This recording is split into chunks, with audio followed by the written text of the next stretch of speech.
안녕하세요. 수도전기공업고등학교 전기에너지과 학생 여러분. 오늘은 생산자동화 기능사 10번 과제에 대해서 도면 연습을 해보겠습니다. 먼저 3D 부품을 작성해야 하므로 시작하기에서 새로 만들기를 클릭하고 매트릭에서 스탠다드 밀리미터 IPT를 선택하고 작성을 클릭합니다. 자, 원점에서 XY 평면을 선택하고 스케치 작성을 클릭합니다.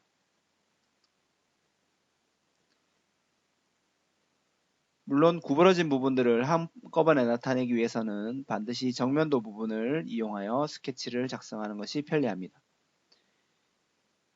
자, 선을 선택하고 첫 번째 점을 원점으로 클릭한 다음 옆으로 길이가 110mm인 것이 나타납니다. 그래서 길이 110을 입력하고 엔터를 클릭해 보겠습니다. 그리고 휠 마우스를 사용자 쪽으로 굴려서 도면을 적절한 크기로 축소하고 휠 마우스를 눌러서 화면을 이동해 보겠습니다. 그 다음 다음 높이는 우리가 치수상에 나타나 있지 않습니다. 이 도면은 110쪽보다는 반대쪽으로 스케치를 작성하는 것이 더 편리할 것 같습니다. 그래서 이 상태에서 마우스 ESC 버튼을 클릭하여 110mm 치수선만 남겨두고 다시 선을 선택하여 원점에서부터 새로 작성해 보겠습니다. 자, 클릭하여 수직으로 거리 10만큼을 입력해 줍니다. 자, 오른쪽으로 거리가 폭이 단면의 폭이 10mm이므로 이번에는 100mm만큼 입력해주면 선의 거리가 확인이 되겠습니다. 그리고 나서 수직으로 위쪽으로 치수값이 32mm인 것이 도면에 나타납니다. 32를 입력하고 엔터를 클릭해줍니다. 그 다음 경사선은 거리가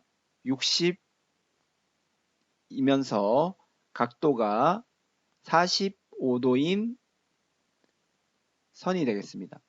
그런데 각도가 우리가 지금 안쪽으로 각도가 보여지고 도면에서는 이 수직에서부터 각도가 45도로 주어졌으므로 이쪽 각도는 135도가 되는 것을 확인할 수 있습니다. 그래서 길이 60을 입력하고 탭키를 클릭하여 각도는 135도를 입력하고 엔터를 클릭해 줍니다.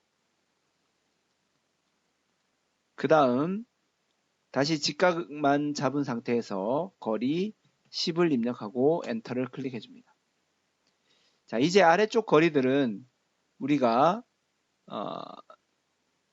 따로 거리를 알 수 없기 때문에 수직 수평만 잡은 상태에서 마우스 선으로 커서를 움직여 보면 이 110mm 선의 추적점이 올라오는 것이 보여집니다. 그래서 그 점을 클릭해주고 110mm 선을 클릭해주면 구속이 바로 완료되는 것을 확인할 수 있습니다.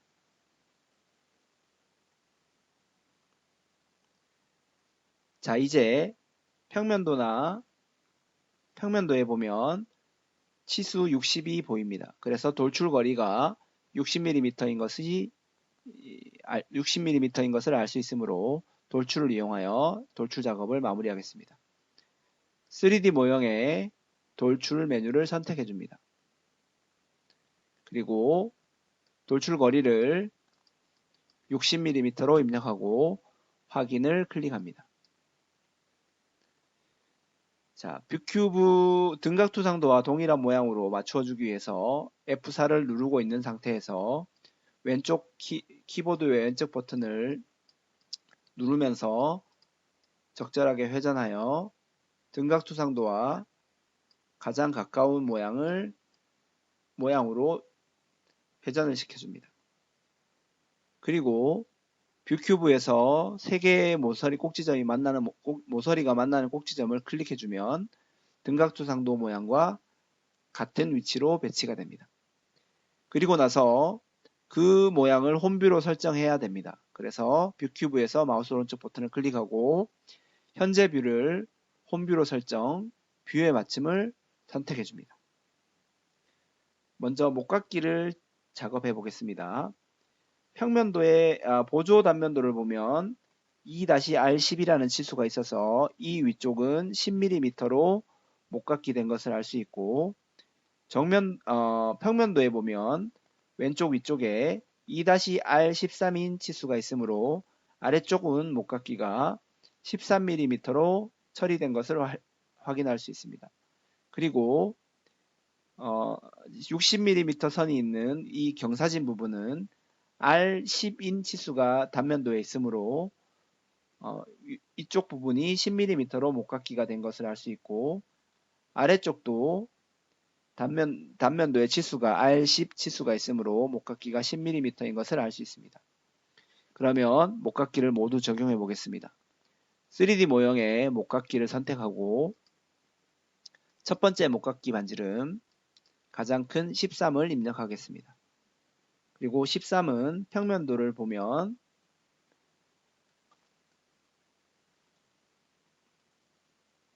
앞쪽 그리고 뒤쪽을 클릭해주면 됩니다. 확인하지 않고 추가하려면 클릭 버튼을 눌러준 다음 이번에는 반지름을 10으로 변경하겠습니다. 10으로 변경한 다음 모서리 위쪽 두 곳과 모서리가 잘 선택되지 않는다면 F4를 누른 상태에서 좀 회전을 하여 모서리를 선택해줘도 됩니다. 홈뷰를 클릭하겠습니다. 그리고 위쪽도 10mm지만 오른쪽 부분도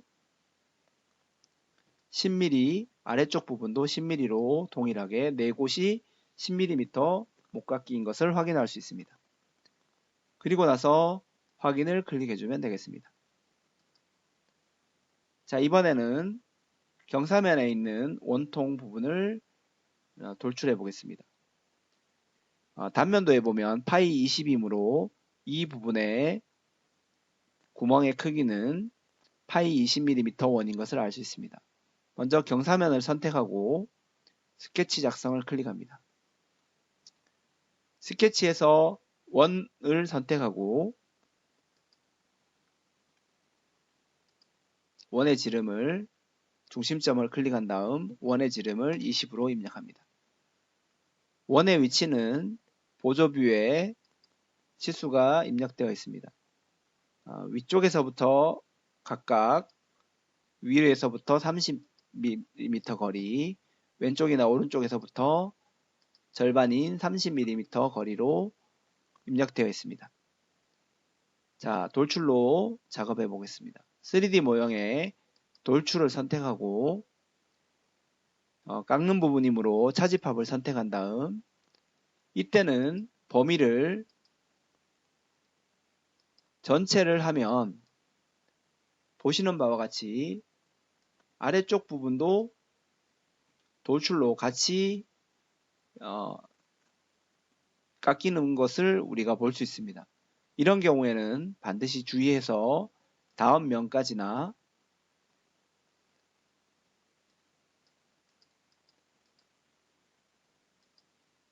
거리를 입력해서 거리 10을 주거나 또는 지정면까지를 선택해서 뒤쪽 면을 클릭하거나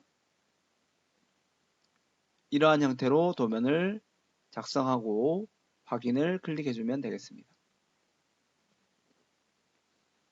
자, 정면도 부분에 평면도 부분에 구멍의 크기가 다른 부분을 작성해 보겠습니다.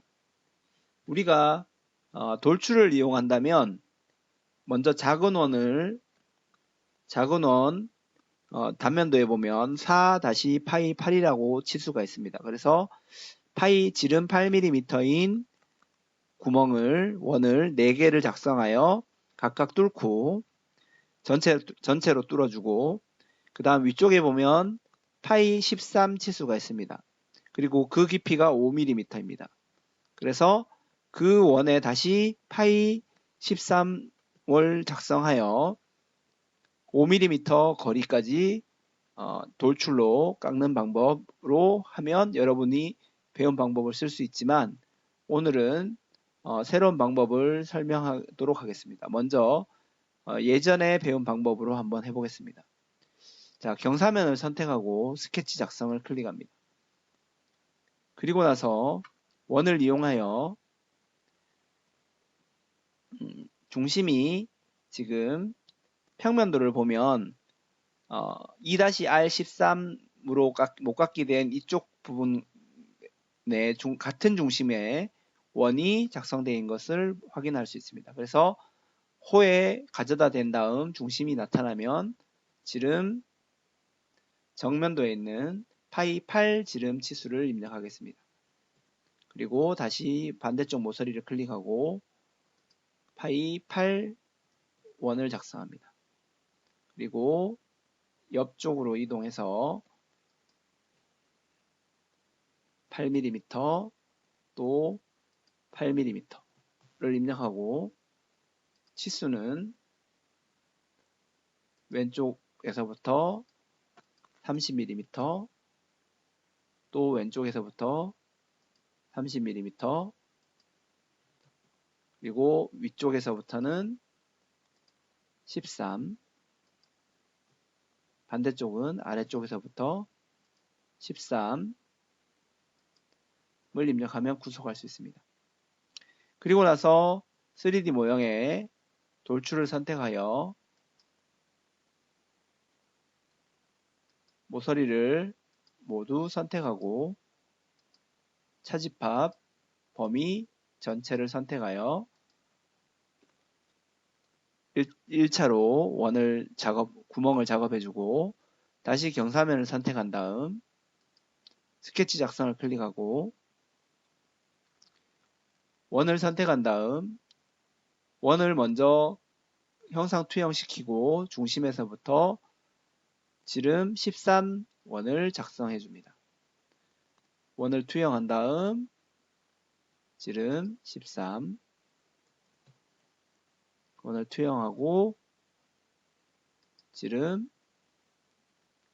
13 다시 원을 투영해주고 지름 13을 입력한 다음 3D 모형에 돌출을 선택하고 도너츠 부분을 클릭하여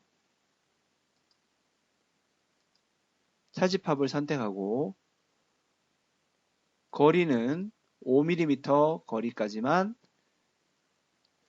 돌출되어 있으므로 5mm로 바꿔주고 확인을 클릭하면 도면 작성이 완료되는 것을 볼 수 있습니다. 그런데 우리가 이렇게 작업을 하다 보면 돌출을 2번씩 스케치를 하고 돌출을 2번을 해야 하므로 불편한 것이 있습니다. 그래서 컨트롤 Z를 이용하여 취소해 보도록 하겠습니다.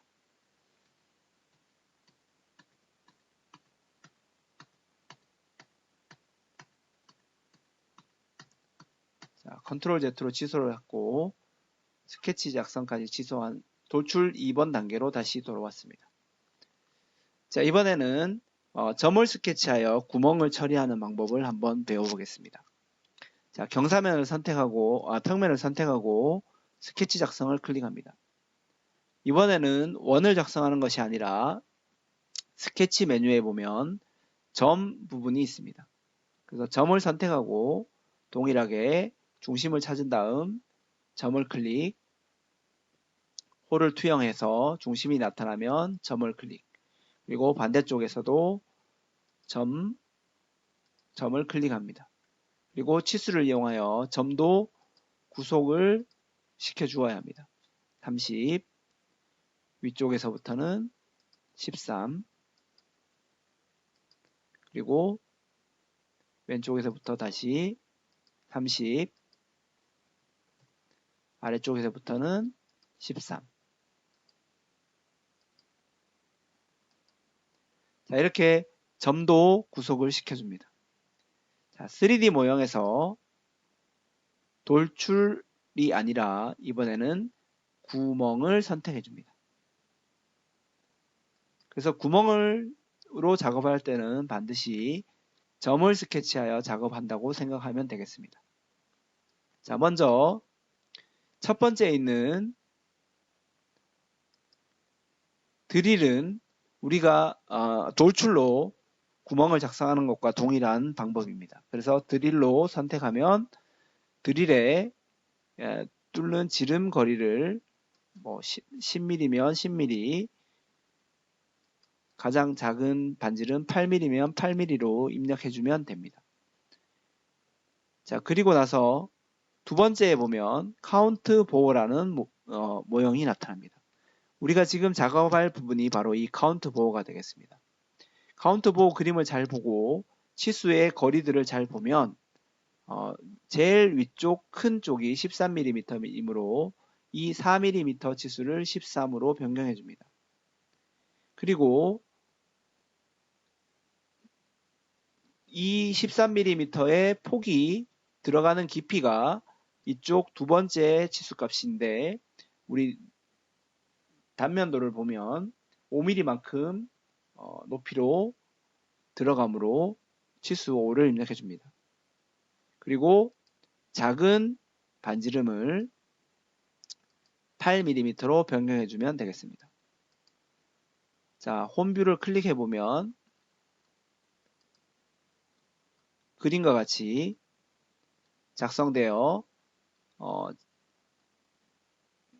작성되는 것을 확인해 볼 수 있습니다. 그런데 주의할 것은 종료값이 반드시 관통 부품으로 되어 있어야 하고 전체 관통으로 되어 있어야 하는데 만약에 거리값을 준다면 모양이 다르게 작업될 수도 있는 것에 유의해야 합니다. 그래서 여기에서는 전체 관통을 선택해 줍니다. 그래서 이 카운트 보호는 이 큰 부분에 볼트나 그러한 부품들이 파묻혀서 좀 더 안정성 있도록 해주기 위해서 작업하는 것이 카운트 보호가 되겠습니다. 다음에 나오는 과제에 보면 우리가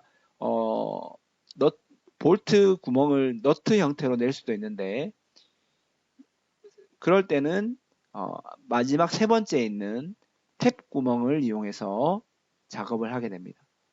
탭을 누르면 좀 딜레이가 많이 생기기 때문에 잠시 기다려 보겠습니다. 그래서 탭 구멍을 선택하면 이쪽에 이 아래쪽 부분을 우리가 나사산을 내서 볼트가 잠길 수 있도록 작업할 수도 있겠습니다.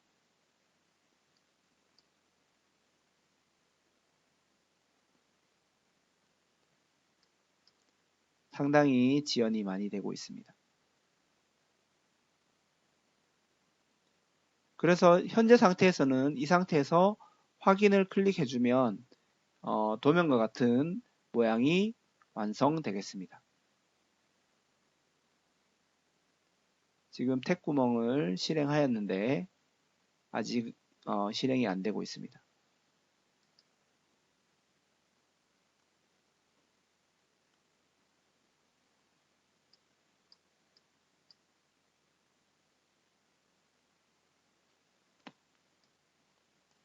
자, 너트를 할 수 있는 세 번째 탭 구멍으로 가면 스레드라고 하는데 이 스레드 유형은 반드시 우리 ISO 미터법 프로파일 미터법에 준해서 작성해야 하므로 ISO 메트릭 프로파일을 골라주면 됩니다.